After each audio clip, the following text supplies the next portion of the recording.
बिस्मिल्लाहिर्रहमानिर्रहीम। अस्सलाम वालेकुम नाज़रीन, आपका मेज़बान अली हुसैन जी। बड़ी धूम थी पिंडी के जलसे की और पाकिस्तान तहरीक इंसाफ ने एक जलसे को ऑर्गेनाइज करना था। वहाँ पे बहुत बड़ी प्लानिंग थी, बहुत मोबिलाइज किया गया लोगों को और बहुत कुछ प्लान किया गया था कि इस जलसे को कामयाब कैसे करना है। सारी पाकिस्तान तहरीक इंसाफ की जो क़यादत है अपने अपने हलकों से, अपने अपने सूबों से और अपने अपने इलाकों से ऑर्गेनाइज कर चुकी थी, इंतज़ाम भी और मोबिलाइज कर चुकी थी लोगों को। अचानक ट्विस्ट तब आता है जब डिप्टी कमिश्नर पिंडी इस जलसे का NOC जारी करता है और कमिश्नर जो है वो इसको मनसूख कर देता है। ये जो NOC जारी हुआ था उसको मनसूख कर दिया गया इंतज़ामिया की जानब से। तब ट्विस्ट आता है कि जो लोग पाकिस्तान तहरीक इंसाफ की क़यादत और बाकी जितने कारकुनान वो मोबिलाइज हो चुके थे और रस्ते में रवां दवां थे, कुछ पहुंच रहे थे, कुछ पहुंचने वाले थे, कुछ निकल चुके थे, जो दूर से थे वो एक दिन पहले ही निकल चुके थे। तो पाकिस्तान तहरीक इंसाफ के साथ ये जो प्रैंक किया है इंतज़ामिया ने, इसके पीछे असल वजह क्या है? पाकिस्तान तहरीक इंसाफ की क़यादत उमर अयूब साहब और गौहर फिर असद कैसर साहब एक प्रेस कॉन्फ्रेंस करते हैं और उसमें ये ऐलान कर देते हैं कि जी हम जलसा मनसूख कर रहे हैं। वजह हमारा NOC है उसको कैंसिल किया गया है जो जलसे के लिए था। दूसरी वजह उन्होंने ये बताई कि अशूरा का एक बहाना बनाया गया कि अशूरा से 1-2 दिन पहले जलसा ये करने जा रहे हैं और सिक्योरिटी रिस्क है, दहशतगर्दी के खदशात हैं वगैरह वगैरह वगैरह। लेकिन जो कारकुन जो तपे हुए हैं, जो लावा एक पक चुका है, और मैं आपको बता देना चाहता हूँ कि सिर्फ इस टाइम पाकिस्तान तहरीक इंसाफ का जो कारकुन है वो नाराज़ है इस बाहर जो बैठी क़यादत है इससे, क्योंकि वो ये चाहता है कि हमें कॉल दी जाए, हमें एहतजाज की कॉल दी जाए, हमें रैली निकाली जाए हमारे लिए, हमें आगे लीड करने वाला कोई आए। कोई लीड करने वाला सामने नहीं है। एक शेर अब्दुल मरवत साहब थे जिनको बाहर निकाल दिया गया है, साइड लाइन कर दिया गया है। बाकी पीछे जितनी क़यादत है या तो वो आइन और कानून के मुताबिक चल रही है और बाकी जो हुकूमत है वो आइन और कानून को मानती नहीं है, क्योंकि हुकूमत फॉर्म 47 की है। इसके अलावा जो कारकुनान है पाकिस्तान तहरीक इंसाफ के वो तपे हुए नज़र आते हैं, गुस्से का शिकार हैं कि जलसे का ऐलान किया, जलसे के लिए हम तैयार थे, निकल चुके थे कुछ लोग, और अचानक पाकिस्तान तहरीक इंसाफ कहती है कि हम जलसा मनसूख कर रहे हैं क्योंकि हमारा NOC कैंसिल कर दिया जाता है। और उमर अयूब साहब कहते हैं कि क्या जिसने NOC पहले हमें दिया था वो सोया हुआ था, नशे में धुत था, शराब पी हुई थी या भंग पी हुई थी, चरसी था, जिसने हमें NOC जारी किया और उसने ये नहीं पता लगाया कि आशूरा है आगे 2 दिन बाद या मुहर्रम अल हराम जो है वो आ रहा है, मुहर्रम का सीज़न शुरू हो चुका है। तो ये चीज़ें प्रेस कॉन्फ्रेंस में इन्होंने कही हैं, लेकिन कौम कहाँ मानती है, कारकुनान कहाँ मानते हैं? कारकुनान तो ये मान रहे हैं कि उनका जो लीडर है वो इस टाइम जेल में बैठा है 11 महीनों से बेगुनाह 11 महीनों से जेल में उसको अटकाया हुआ है। वहाँ पे उसके ऊपर 200 मुकदमात हैं, उनका सामना कर रहा है। इस सारी माहौल में जो तहरीक इंसाफ का कारकुन है वो तो गुस्से में है। अच्छा, अब ये मनसूख हुआ, ये तो एक हुकूमत की हिकमत अमली है, हुकूमत चाहती ही नहीं थी। मैं तो पहले भी ये बता रहा था कि अगर तहरीक इंसाफ जलसा करती है तो क्या इसको जलसा करने दिया जाएगा या नहीं करने दिया जाएगा, लेकिन इसके पीछे कुछ मुहर्रकात भी हैं जो मैं आपके सामने रखना चाहता हूँ। आज अगर ये जलसा करते तो बिल्कुल प्लानिंग ऐसी थी जैसे 9 मई को प्लान था, एवरीथिंग वाज प्लान। आज भी इसी तरीके से इन्होंने अचानक एनओसी कैंसिल किया ताकि ये इस सेंस में आए कि अब हमारी साख्त को बचाना है, पाकिस्तान तहरीक इंसाफ की इज्जत को बचाना है और हम हर हालत में, हर सूरत में जलसा करेंगे।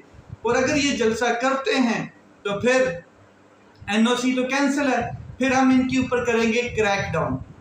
दूसरी जानब हम इनके ऊपर लाठीचार्ज करेंगे, मुकदमात करेंगे, दहशत गर्दी के मुकदमात करेंगे और ऐसे संगीन केसेस बनाएंगे कि जो क़यादत इस टाइम बाहर है, चाहे वो सेनेट में हमें अपोज कर रही है, चाहे वो कौमी असम्बली में हमारे सामने खड़ी है, या चाहे वो किसी लेवल पे भी खड़ी है और जो मोबिलाइज कर रही, दोबारा रूह फूंक रही है पाकिस्तान तहरीक इंसाफ की जो बाहर क़यादत है पार्टी में, एक रूह नई फूंक रही है, इसको उठा रही है। हम इनको दोबारा पाबंदे सलासल कर देंगे, तमाम लोगों को, तमाम की तमाम क़यादत को उठा के दहशत गर्दी के मुकदमात में जेलों में डाल देंगे ताकि इनको पता चले, कुछ ये मुकदमात भुगतें, कुछ ये जमानतें कराएं, बाद में जैसे आहिस्ता आहिस्ता निकलेंगे तब की तब देखी जाएगी। लेकिन जिस तरीके से विजुअल सामने आए, जिस तरीके से चीज़ें सामने आई, वीडियो सामने आई, दो निकल रहे हैं, और जिस तरीके से लोगों ने लबैक कहा इमरान खान साहब की कॉल के ऊपर, ये जो जलसे की कॉल थी, तो इंतज़ामिया, मरियम नवाज, वफाकी हुकूमत, सूबाई हुकूमत और ताकतवर, तीनों ये जो ट्रायंगल है, ये समझ चुके थे कि अब बहुत बड़ा जलसा रावलपिंडी में ये लोग करके दिखा देंगे और ये जो जलसा है ये अपनी ताकत का एक मुजाहरा करेंगे। तो ये हमारे ऊपर एक लानत साबित होगा कि हमने इस जलसे को कामयाब होने दिया। तो हुकूमत ने, इंतज़ामिया ने अदालतों के ऑर्डर्स को पहले की तरह, रूटीन की तरह जैसे वो करते आ रहे हैं, जूते की नोक पे जा मारा और इंतज़ामिया के एक 21वें ग्रेड और 22वें ग्रेड के अफसर ने एनओसी को कैंसिल किया और जलसा कैंसिल हो गया। अब अशूरा के बाद जाहिर है जलसे का ये प्रोग्राम करेंगे, लेकिन फिर भी इनको जलसा नहीं करने दिया जाएगा। ये मैं आपको बता रहा हूँ कि बहुत मुश्किल है पाकिस्तान तहरीक इंसाफ को ये जलसा करने दें। और अदालत से जस्टिस बाबर सत्तार ने बिल्कुल वाज़ेह कहा था कि आईजी इस्लामाबाद, आईजी पंजाब और इंतज़ामिया को मैं देख लूँगा, आप जलसा करें, एनओसी लें और इंतज़ामिया एनओसी देगी और उनके साथ जो TORs हैं वो तय करें और अपना जलसा करें और भरपूर तरीके से करें, अवामी एहतजाज करें। लेकिन अदालत के जो फैसले हैं कौन मान रहा है? कोई भी नहीं मान रहा। आप देख सकते हैं 6 जजेस पीट रहे हैं, हमारे साथ ताकतवर ने ज्यादती कर दी, हमारे जो एजेंसियां हैं वो हमारे साथ मुदाखलत कर रही हैं, प्रेशर डाल रही हैं, लेकिन अदालतों की कोई सुन रही है।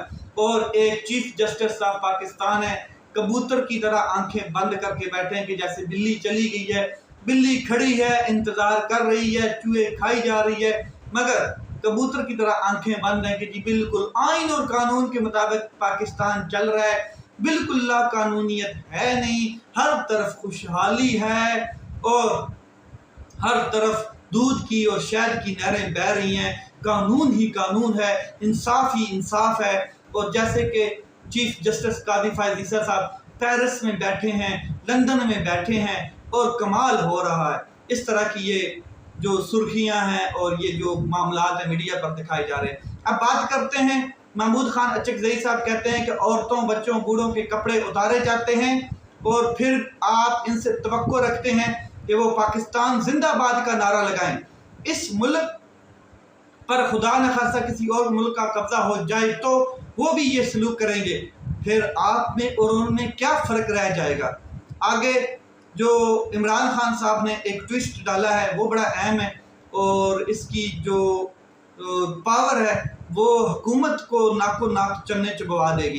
इमरान खान साहब ने भूख और हड़ताल का ऐलान किया है, अभी तक उन्होंने डेट नहीं दी। इसके ऊपर बड़े सीरियस और संजीदा जो लोग हैं, जो अहले फहम हैं और जो अहले अक्ल हैं, वो बहुत कुछ कह रहे हैं। इमरान खान साहब जिस दिन भूख हड़ताल शुरू करेंगे तो पूरे निज़ाम को लाले पड़ जाएंगे। इमरान खान की भूख हड़ताल इंटरनेशनल खबर है और वाकई इंटरनेशनल मीडिया के लोग अडाला जेल के बाहर इन चीज़ों को रिपोर्ट करते हैं।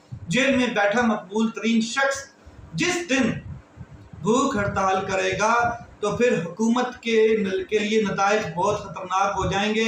ये हुकूमत फिर प्रेशर बर्दाश्त नहीं कर पाएगी बल्कि बैक फुट पर चली जाएगी। अगर इमरान खान साहब ने भूख हड़ताल की तो फिर बड़ा इशू बन जाना है। और खान साहब जो हैं वो आसाब के बड़े तगड़े इंसान हैं, क्योंकि वो एक फाइटर है, स्पोर्ट्समैन है। वो सब जो सोच कर ये हैरान है कि फ्यूचर में क्या होगा। तो फ्यूचर में इमरान खान साहब इनको नाको नाक चन्ने चबवाने जा रहे हैं। वो जब सोच कर भूख हड़ताल करेगा तो फिर करो या मरो पर ही बात ख़त्म होगी, वरना इमरान खान साहब पीछे नहीं हटेंगे। फिर यहाँ पर एक बात मैं आपके साथ लास्ट पे शेयर करता जाऊँ कि शायद खाकान अब्बासी ने बिल्कुल क्लियर अपना मौक़िफ़ अपना लिया है। असम्बलियों में मौजूद लोग इलेक्शन हारे हुए हैं, हुक्मरानों को किसी चीज़ की परवाह नहीं है और दूध पर टैक्स लगाया जा रहा है। वैसे तो बाजी मरियम कह रही है कि 5वीं क्लास तक दूध सबको फ्री दिया जाएगा। अब कौन सी भैंसें स्कूलों में जाके दूध फराहम करेंगी और दूध वाले तो सारे उधर होंगे, तो फिर जो घरों में दूध देने वाले हैं वो किधर से आएंगे। बड़ा अजीब माहौल क्रिएट होने जा रहा है। फार्म 47 वाले मुल्क नहीं बना सकते, शायद खाकान अब्बासी साहब कह रहे हैं ये निज़ाम नहीं चल सकता, इसे बदलना होगा। ये शिकारी और शिकार का निज़ाम है, अब नहीं चल सकता। ये हुकूमत ईस्ट इंडियन कंपनी चला रही है। आज मैं आपको साथ में एक चीज़ और बता दूं कि कोर कमांडर कॉन्फ्रेंस होती है, उसमें भी डिजिटल दहशतगर्दी के हवाले से बात हो रही है। और डिजिटल दहशतगर्दी ये सोशल मीडिया है, इसके ऊपर आर्मी चीफ की नज़रें बड़ी टिकी हुई हैं कि किसी तरीके से इसको कंट्रोल कर लिया जाए। आपने एक्स बंद कर दिया, फिर भी अवाम एक्स के ऊपर भरपूर तरीके से अपना रद्द-ए-अमल दे रही है। तो लेट्स सी ये मामलात किस तरफ जाते हैं। अदालतें बंद थी इसलिए जलसा नहीं हो पाया, अदालतें खुलती हैं तो अदालतें इसके ऊपर क्या रिएक्ट करती हैं। अपना ख्याल रखें, अपने भाई के इस चैनल का ख्याल रखें। पाकिस्तान जिंदाबाद।